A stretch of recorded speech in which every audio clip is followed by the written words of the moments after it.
अंजना सिंगला जी दिल्ली से।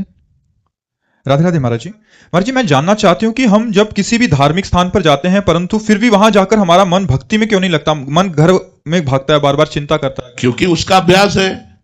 देखो, हमारा यदि संसारिक चिंतन का अभ्यास है तो बिहारी जी के सामने बैठकर बिहारी जी की रूप माधुरी का चिंतन नहीं होगा, संसार का ही चिंतन होगा। और अगर हमारा भागवतिक चिंतन का है तो हम जहां नृत्य हो रहा है संसार में वहां बैठकर भी भागवतिक लाभ ले लेंगे, हम उसमें भी भगवत भावना करके और भागवतिक चिंतन करने लगे। हमारी श्री जी की सखिया कैसे नृत्य, ऐसे नृत्य करती और वो भावना में डूबता चला जा रहा है।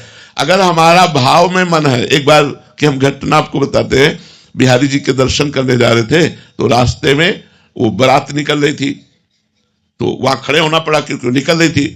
अब देखा लोग नाच रहे हैं, दूल्हा घोड़े पे सवार है, बड़ा सुंदर श्रृंगार, दूल्हे पे दृष्टि गई और तुरंत भाव बदला, दृश्य संसार का और भाव बदला।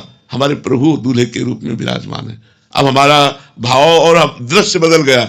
भगवान का भाव करते ही वहां हमें अपने ठाकुर नजर आए और आंसू, वो बारात चली गई, बिहारी जी दर्शन करने नहीं गए, लौट आए और काली दह में एकांत में बैठ करके भाव में डूबे रहे। अगर हमारा मन भगवान के भजन के प्रभाव से भाव में है तो हम संसार में भी भगवान को देख लेते हैं, और अगर हमारा मन संसार में है तो भगवान में भी हम संसार देखते हैं। बिहारी जी जाओ तो आप बिहारी जी नहीं देखोगे, संसारिकता देख पाओगे। इसीलिए हम कहते हैं खूब नाम जप करो जिससे हमारा मन पवित्र हो जाए। घर को ही मंदिर मान लो, परिवार के सदस्यों को ही भगवान की पूजा मान लो और नाम जप करो और अपने कर्तव्य को करो, तो इसी से भगवत प्राप्ति हो जाएगी। कहीं भागने की जरूरत नहीं है, हमें भाव सुधारने की जरूरत है। और भाव शुद्ध तब होता है जब अनर्थ का नाश हो जाता है। काम, क्रोध, लोभ, मोह, मद, मत्सर ये अनर्थ है और ये सब भजन से नष्ट होंगे। इसलिए हमें खूब नाम जप करना चाहिए, तभी हमारा भाव सुधरेगा।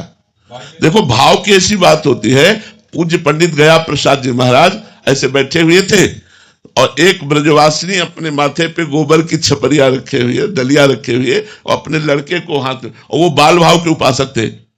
देखते ही उनका भाव बदल गया। यशोदा मैया जा रही और लाला श्री कृष्ण उनकी अंगुली पकड़े हुए और वो घंटों भाव में मगन रहे। भाव क्या होता है? दृश्य संसारिक, और भावना में वो भागवती डूब गए। तो हमें भाव की जरूरत है, हमारे भगवान को केवल भाव की जरूरत है, हमें भाव प्राप्त हो जाए। भगवान कहते हैं भाव का भूखा हूं मैं और भाव ही एक सार है, भाव से मुझको भजे तो भाव से बेड़ा पार है।